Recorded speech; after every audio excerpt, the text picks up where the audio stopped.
What's up, everybody? Day 2 of the NFL draft in the books. It's Phil Perry, Tom Curran, the Next Pats podcast and Patriots Talk podcast combining forces to go over the selections made on this Friday. Second round, Phil, take me through the 2 picks. First, Tyquan Thornton, wide receiver, Baylor, and then Marcus Jones, corner, Houston. So the Patriots traded up from 54 overall to number 50 overall.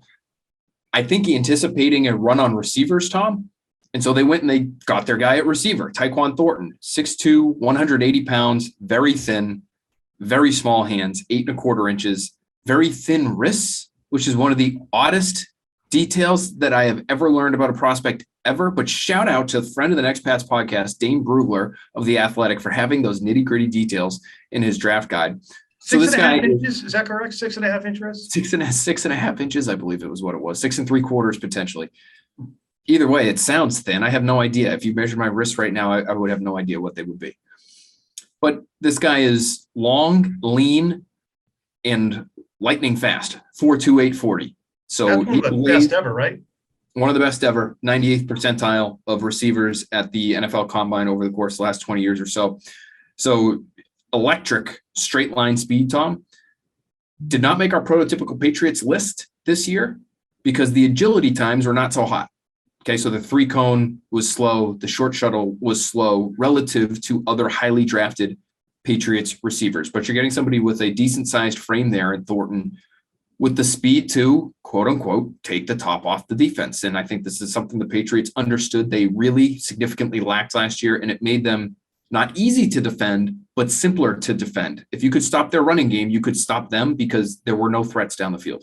Here's what's interesting. We know that Nelson Agholor ran like a 4.3 or a 4.4. And the Kendrick Bourne can run at a speed as well. I mean, at least 4.5. What does it mean? Because Tyquan Thornton, look, as Zach Cox from Nesson did an outstanding job of detailing in a tweet, he's the fastest straight line receiver they've ever brought aboard. And he then comes in last in every short shuttle, 3-cone, anything that includes a change of direction. So his job is to sprint forward and not stop until the whistle blows. That being his job, I look at Nelson Agholor and know how fast he was, and why wasn't he able to decapitate defenses? It's a good question, Tom. I don't know. And maybe there is something to the fact that they wouldn't necessarily just use Thornton as a boundary receiver and send him straight down the sideline. He looks like the kind of player where if you hit him on the run and he can get an angle on a corner or a safety, he's going to beat that person because he's so damn fast. So I think he just has next level speed in that regard. But Tom, I texted with one executive who I know was down on the Cole Strange pick, and he felt like Cole Strange was overdrafted in the first round. And I said, similar deal here, because according to a lot of the public rankings, Tyquan Thornton was not a second round value. He's not a Daniel Jeremiah's top 150. He's a 5th round pick, according to Dane Brugler. These guys are usually pretty plugged in. And this executive, when I asked if this was as big a reach as Cole Strange was in the first round, he said, maybe a little bigger. So this is another scenario where you just wonder if the Patriots are as up on everyone else's plans around the league and adjusting their strategy to those plans because it felt like this is a player they'd be able to get on day 3.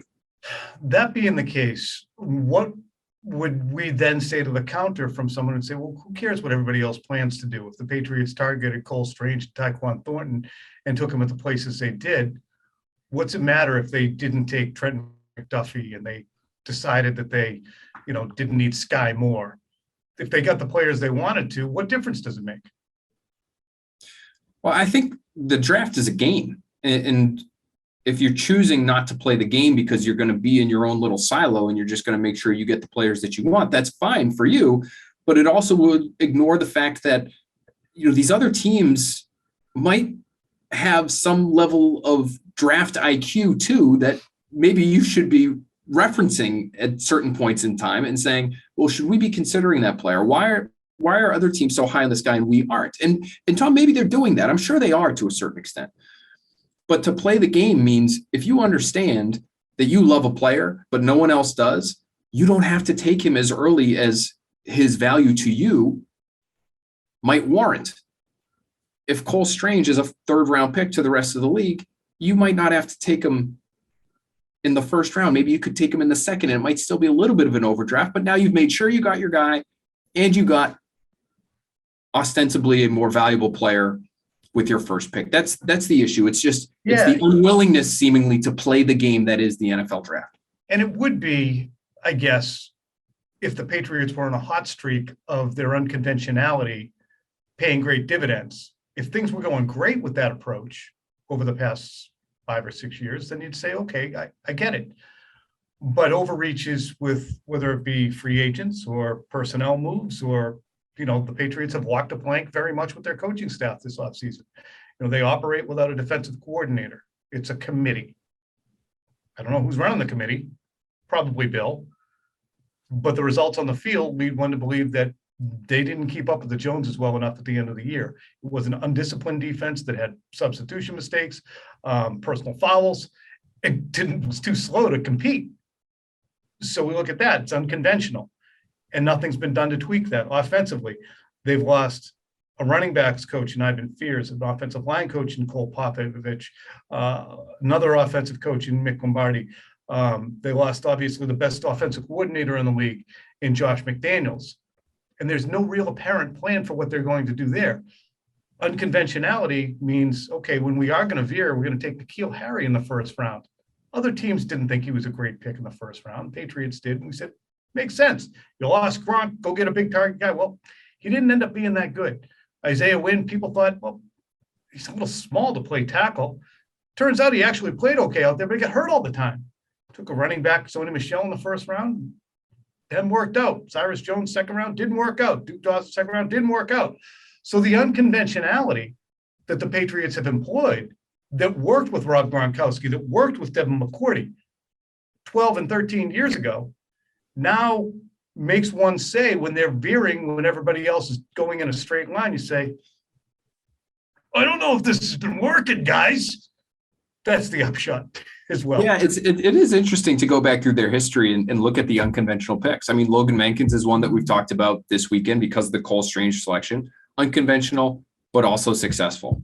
You mentioned Devin McCourty and Rob Gronkowski. Unconventional, extremely successful. Sebastian Vollmer, unconventional, but successful. Gerard Mayo, unconventional, but successful. But there are a variety of misses here too, Tom. Whether it's Tavon Wilson or, Aaron, listen, Jamie Collins, unconventional, I would say at the time, but successful. Joe Tooney's a good pick. Shaq Mason, extremely unconventional. Jordan Richards, though, Duke Dawson, these guys were drafted well ahead of where they were projected to go. Jawan Williams as well. These are the picks that I think we look at and we say, if they had just kind of stuck to like the public board, like maybe you'd end up with a better player. But in Bill Belichick's mind, he remembers all the pluses and minuses. And so I asked him about 2nd round picks on a conference call, and he brought up Matt Light and Rob Gronkowski. And you don't want to be disrespectful to somebody, especially they're giving their time to the media, and you don't need to get into a pissing match on Zoom with Bill Belichick and have it turn into a thing. But I'm sitting there thinking, one was 20 years ago, Bill, and the other was 11. I mean, there's an absolute cord of wood of 2nd and 3rd round picks who've not been able to contribute. Now, Tyquan Thornton is going to be a dice roll. If he catches more than 15 balls in his rookie year, I'm not going to do anything at all to myself. But I will say congratulations, Tyquan. Marcus Jones, however, Phil? Is that where we're setting the over-under on a 2nd round pick? It's 15 catches? 15 balls in 2022. My goodness. I guess, Tom, that brings up, can I just say that? What did we do with Dalton Keene and Devin Asiasi? We had them down to catch 75 between them. They've caught 5 in 3 years. Fair. It's all fair. But it brings up the point of, again, positional value for the roster that you have. They have 3 starters in Nelson Aguilar, who is certainly being paid as a starter at that position right now. So what are you doing with a 5th guy? What does this mean for the players on the roster? Because if he's only catching 15 balls, Tom, that's a failure of a 2nd round pick to me. Even if he's just a rookie, even if he's learning a new system, you've got to do more than that as a 2nd round pick. So I mean, is Jacoby Myers? But is that, am I crazy to say 15 balls? Think about it. I mean, Well, you're not, based on the rookie production that they've had at the pass catcher spot. You're right. But does this mean somebody's gone? Because are they going to bring in 5 receivers to be on the roster this year that aren't huge special teams guys? Or is Jacoby Myers on the way out because he's in the last year of a rookie deal? I think that would be a mistake. Or is Nelson Aguilar potentially going to get cut, even though the Patriots are going to have to eat a bunch of money if they decide to do that? I think there's a move coming with one of the veterans at the receiver spot. If you go and get a receiver in the second round, he's making the roster. You got to make some room elsewhere because you can't have that many receivers. I don't know, but I don't think you're going to have that many receivers that aren't big time special teams guys on your team. Yeah. And you also need the ball in the air to Hunter Henry and Jonnu Smith to a degree as well. So they were not dying for pass catches. I'm glad they got one. It'll be fun. They're always more fun to cover and observe than watching 2 guys try and, go one-on-one and see who wins the non-contact drill. Marcus Jones is the 3rd round pick, the cornerback from Houston. Phil, this is a player that you really liked in the process. Why? He's small. He's small, but it started with what I heard about him from the people that I've spoken to, just in terms of when you're asking, and people know that the team that I'm covering is the Patriots. And so when you're talking about who's a Patriots fit, and folks start to cycle through their brains. Okay, versatility, toughness, intelligence. Marcus Jones really fits all those qualities. He's not big, Tom. He's 5'8", 175 pounds. And he wasn't able to test before the draft because he's dealing with an injury. But he looks like a ridiculous athlete. Great acceleration, great straight line speed, change of direction is there. He also has phenomenal ball skills. So phenomenal that the Houston coaching staff said, hey, we need to get this guy on offense too. And they used him as a gadget receiver. They used him as a kick returner. He's probably the most electric and most productive kick returner in college football last year. He wins the Paul Hornung Award as the most versatile player in the nation. So he's a Patriots fit through and through. When you watch him, he throws his body around like he has no qualms if he's unable to walk the next day. Like he just doesn't, it's reckless abandon is the best way to describe how he handles himself as a tackler coming downhill towards the line of scrimmage. So he's a lot of fun to watch. He fits them for a lot of different reasons. And I think he's a good fit, Tom, because of the matchups, specifically in Miami now, that are there in Tyreek Hill and Jalen Waddle. You need low to the ground, low cut, quick, fast defensive backs to run with those guys. And now I think you have 2 in Jonathan Jones and Marcus Jones. Jonathan Jones also going into a contract year. So maybe Marcus is your slot Jones corner of the future. And when we look at the Patriots depth chart in the secondary, just guys who will cover. Start at the slot, you have Jones and Jones. Then you have on the outside, Jalen Mills and Malcolm Butler and Terrence Mitchell, who was acquired. At the back end, you have Adrian Phillips, Devin McCourty, and Kyle Duggar. I think that would be looked at as an extremely strong position, safety position in general. And Joanne Williams, I'm forgetting about him because he's not been a contributor. Well, Jabril Peppers in that safety spot too. Yep. Thank you. Good. So there are guys who can run with players. There are guys who can play in the box. When Jonathan Jones recently tweeted about positionless football, was that an announcement that the guys I just mentioned, in addition to Josh Uche, who's actually an up the field guy as opposed to dropping, but Cam McGrone, Raekwon McMillan, Mac Wilson, Juwan Bentley, Tyvee, what's the other guy's name? Tyvee? Oh, Jelani Tavai. Thank you. Is that the Patriots' second level? Are all those 11 names we mentioned the guys who are going to be out there and staffing the positions in Juwan Bentley? I mean, it's a lot of names right there, right? But I don't even know if we mentioned Miles in there. Yeah, there's some good ones in there, and I'm not sure we even mentioned Miles Bryant. We might have left him out. So, certainly not all these guys are guaranteed to make the roster. But I think they've done an okay job in terms of building up their depth. I would say the one area that I felt they should have been pursuing early in this draft, it's why passing on Trent McDuffie doesn't make a ton of sense to me. It's why not trading up in the second round for one of those last few corners who looked like real players was a mistake to me. Is you need true boundary corners. Like, you need, who's going to cover Stephon Diggs? Maybe it's Malcolm Butler. Maybe they feel like he's going to be 2020 Malcolm Butler, and we're good with that, at least for this year. We'll figure out the rest next year. But you need solutions. It's one of the most valuable positions in the sport for a reason. It feels like they don't have enough solutions on the outside. They're stacked in the middle with all these safeties and these slot corners that I think we all like. But if you're going into a year with Malcolm Butler and Jalen Mills, these are starting outside guys, it's not an ideal position to be in. All right, so the Patriots, as they head into the final day of the draft, they traded away their second, third-round pick. Actually, kind of an interesting move because they got a third-round pick back in the 2023 draft, which, as you pointed out, Phil, replaces a Devontae Parker pick that they sent to Miami. Is that correct? I believe that's correct, although I have not double-checked All my right. work on that. It's midnight, and I'm tired. And Trusting the shit out of you on this one. that's okay. So they got a boatload of picks on, day 3 of this draft. Some of the guys that they've gotten in 4th rounds in the past, Shaq Mason. Joe Tooney was a 3rd-round pick. Is that right? Correct. Trey Flowers was a 4th-round pick. Brian Stork was a 4th-round pick. So there are James guys White, still out there. James White was a 4th-round pick. Cameron Right. Fleming was a 4th-round pick. So, if the Patriots are going, if they had a wish list in some place you'd want to go, would you like to see them get the Yalta Froholt 2022 version? Take a shot at it again?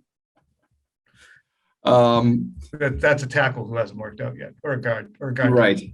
Yeah, and he was a 4th-rounder as well. You're right. I think at this point, you're probably out on tackle. Any tackle that's worth his salt, even as a developmental guy, it's going to be gone at this point. I believe there's one interesting name that would be kind of fun at that position. Daniel Faalele from Minnesota, who is 6'8", 380 pounds. Guarantee you he's coming. Yeah. He does not move the way Trent Brown moves. He's about Trent Brown's size, but he does not move. Trent Brown's an athlete. This guy, not the dancing bear. not so much. He's more the Mountain from Game of Thrones style player. But that would be a fun one. Certainly a doesn't grow on trees type of guy. I do think, Tom, this is something you've pointed out many times, including during the season last season. Look at the defense, and we can talk about speed. Yes, there's a linebacker that I really like from Penn State named Brandon Smith, who has great size and physical traits. You'd have to develop him a little bit, but I think he's a day 2 talent who will end up being drafted on day 3. But you talked a lot about their inability to stop the run. And so why should they not be interested in a defensive tackle on day 3? And so Thomas Booker, to me, is one of the best. Stanford, right? Stanford guy, smart, huge hands, really strong. But there are also some really big bodies, some true nose tackles. Thomas Booker's not really a nose tackle. He's a little bit more Lawrence Guys type of build, like a 3-4 defensive end. There are some noses out there, 330, 340-pound guys. That's right. I know I'm talking to the nose right now. That I really think they should be interested in. I'd also be interested to see, Tom, if they'd invest in a quarterback. We've seen Bill Belichick for years and years and years go after day 3 quarterbacks when they know they've got a starter, but they're, the rest of the picture is maybe a little bit murky, and Brian Hoyer can't be the backup forever. So that would be interesting if they got a quarterback tomorrow. All right. So if we told you on Thursday night at 7:00, an hour before the draft began, that the Patriots over the next 2 days are going to take a corner, a wideout, and a guard, you'd say, fine. I think people would be excited about that, right? At first blush. So is it much ado about nothing in the amount of air and energy we've expended? Driving in the backseat and saying, Bill, turn this way. Geez, he missed again. No, I We don't. wanted speed, but not that kind of speed.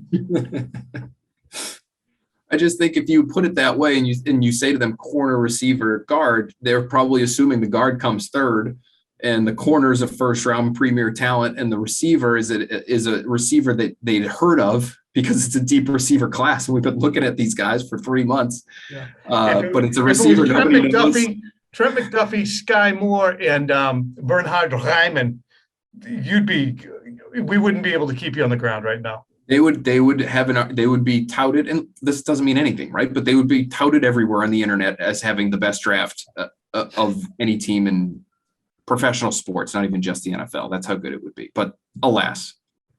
Alas and alack. We have plenty to get to. Next week, we will circle up after the draft. Obviously, the Patriots have a few more picks to make. Make sure you get to NBC Sports Boston. Thank you to John Henry, the Skull Crusher, who produces these podcasts, the Next Bats, and Tom Curran's Patriots Talk podcast. Check us out on NBC Sports Boston. Catch all our coverage as we go through the weekend. We will be back with you next week. Phil, salute to a guy who has really extended himself, worked his balls off for this draft. And there was a point at which he turned to me and said tonight, I just spent all this time and then just not taking anybody.